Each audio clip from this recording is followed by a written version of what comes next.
गौरी के भीतर अब भी उम्मीद की एक हल्की सी लौ बाकी थी, पर जिस तरह से हालात बदल रहे थे, वह जानती थी कि अब सिर्फ चालाकी से ही परिवार को बचाया जा सकता है। जब पिशाच अस्त्र का प्रभाव बड़ी जीजी पर पूरी तरह से हावी हो गया, तो उनके व्यवहार में एक अजीब सा बदलाव देखने को मिला। उनकी आंखों में अब सिर्फ खून की प्यास थी और किसी भी तरह का अपनापन कहीं भी नजर नहीं आ रहा था।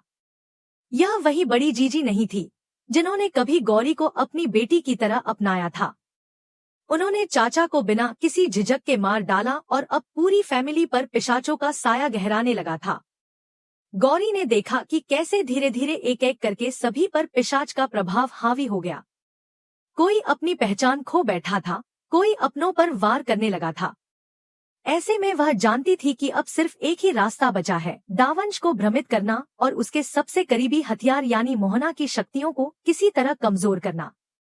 उसने एक योजना बनाई जिसमें विहान की पहचान को चुनौती बनाकर उसे अंदर से हिला देना था। उसने विहान को चैलेंज किया, अगर तुम सिर्फ दावंश हो तो मेरी आंखों में आंखें डालकर कहो कि तुम मेरे विहान नहीं हो।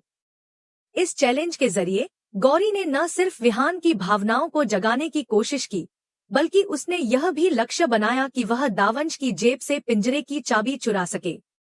यह चाबी ही थी जिससे रिश्वा को मुक्त किया जा सकता था। गौरी ने यह जोखिम भरा कदम उठाया और सही समय पर चाबी निकालकर पिंजरे से निकल भागी। जैसे ही वह वहां पहुंची जहां दावंश और अन्य घरवाले वीना को अपने वश में करने की कोशिश कर रहे थे, एक अनहोनी सी होने लगी।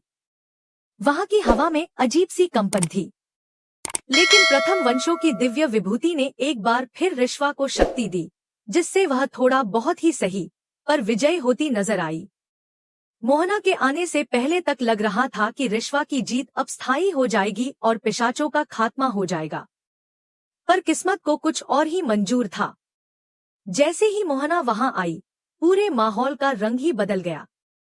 उसके कदमों की आहट मात्र से ही हवा भारी हो गई। उसने आते ही अर्जुन को गले से पकड़ा और उसे हवा में उठा लिया। उसकी आंखों में क्रूरता की चमक थी और वह एक बार फिर साबित कर रही थी कि वह सिर्फ एक साधारण डायन नहीं, बल्कि एक अत्यंत शक्तिशाली दानवी शक्ति है। मोहना की ताकत देखकर रिश्वा की हिम्मत टूट गई। उसे यह एहसास हो गया कि अभी जंग जीतना आसान नहीं है। वह मोहना के पैरों में गिर गई और कांपती आवाज में कहने लगी कि वह मोहना को ही अपनी सास मानती है और जो व्यक्ति कभी विहान था, अब वह मर चुका है। अब वह केवल दावंश है। मोहना को यह सब सुनकर थोड़ी संतुष्टि तो हुई, पर वह पूरी तरह से संतुष्ट नहीं थी। वह चाहती थी कि रिश्वा न सिर्फ हार माने बल्कि पूरी तरह से टूट जाए। मोहना ने उसे चेतावनी दी कि यह तो सिर्फ शुरुआत है, अब असली खेल शुरू होगा। इस पूरी घटना में सबसे बड़ा झटका अर्जुन को लगा, क्योंकि उसने पहली बार अपनी आंखों के सामने देखा कि मोहना किस हद तक शक्तिशाली हो चुकी है। वह यह सोचने पर मजबूर हो गया कि क्या सच में उनकी कोई जीत संभव है या सब कुछ खत्म हो चुका है। वहीं विहान भी इस अंदरूनी द्वंद्व से जूझ रहा था। वह खुद को दावंश कहे या फिर उस प्यार को स्वीकारे जो गौरी ने उसकी आंखों में देखकर महसूस किया। गौरी की उस चाल ने भले ही कुछ समय के लिए रिश्तों को उलझा दिया हो, पर उसका उद्देश्य स्पष्ट था, अपने परिवार को बचाना। उसने यह मान लिया था कि मोहना को हराने के लिए अब चालें ही सबसे बड़ा हथियार होंगी।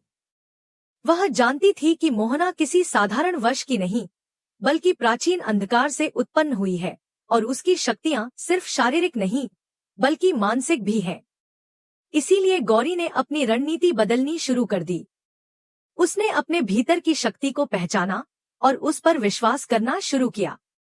उसके लिए अब यह सिर्फ मोहना से लड़ाई नहीं थी, बल्कि अपने पति, अपनी भाभी, अपने परिवार और अपनी आत्मा को वापस पाने की जंग थी।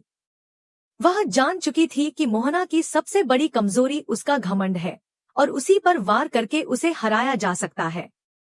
इस सब के बीच रिश्वा को भी एक नई समझ आई, सिर्फ जीत ही सब कुछ नहीं होती।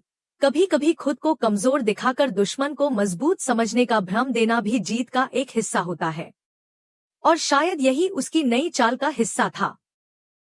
मोहना की आंखों में संतोष था, पर वह गहराई से जानती थी कि यह लड़ाई अभी खत्म नहीं हुई है।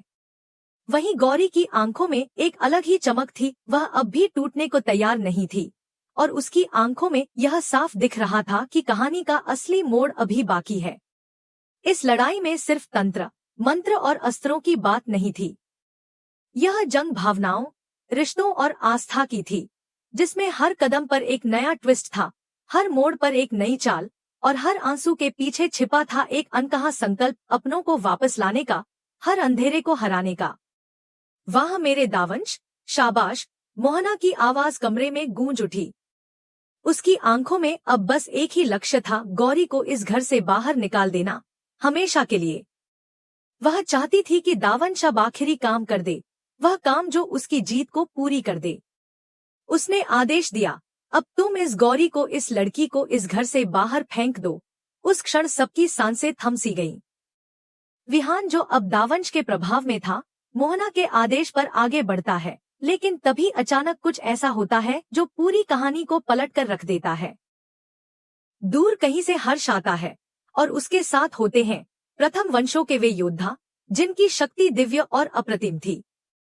उनके हाथ में वह दवा होती है जिसे तैयार करने में हर्ष ने न केवल समय बल्कि अपनी पूरी शक्ति लगा दी थी। जैसे ही यह औषधि दावंश के पास लाई जाती है, उसके भीतर कुछ टूटने लगता है। आंखों में झलकता अंधकार कम होने लगता है, चेहरा विचलित होता है और शरीर कांपता है, जैसे कोई अदृश्य जंग उसके अंदर ही चल रही हो।